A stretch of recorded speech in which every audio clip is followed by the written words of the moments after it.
I do more life coaching. And not like specifically executive coaching. If it's executive coaching, I do have one client who does executive coaching, which is really just tackling work problems, right? Usually about 1 hour, because they cannot be afford for so long either. But for life coaching, because you want to allow some time to flex. Sometimes it can be after you talk 1 hour already, right? They start pouring out to you, and then you need to extend another amount of time, because you cannot be, okay, time's up. I don't care whether you're crying, and they do cry. Sometimes, so you got to extend it. So I would say that usually a comfortable time frame would be about 1 hour to 1.5 hours. The longest I had is 3 hours. Yeah, it's 3 hours. One person, huh? That's a lot of crying. It's a lot of crying for one person. Yes, there is a lot of suppression that was involved, and then it takes a while for the person to come out. But yesterday I had one, and I used the cards for a new client.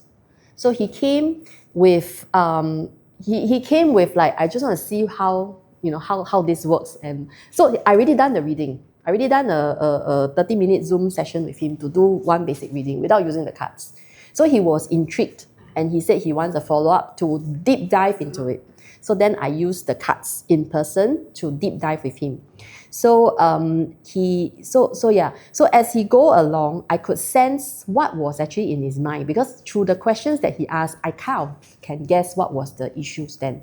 So it wasn't a work issue, because he started asking about the pivotal question he asked was, do you think someone like this will attract a certain kind of people?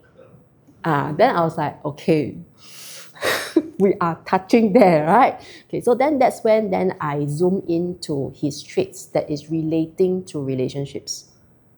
And then it built that. So yeah, so I can sense like he's a gentleman, very gentle. He held back himself, because I think he knows if he continue, right, he will cry also.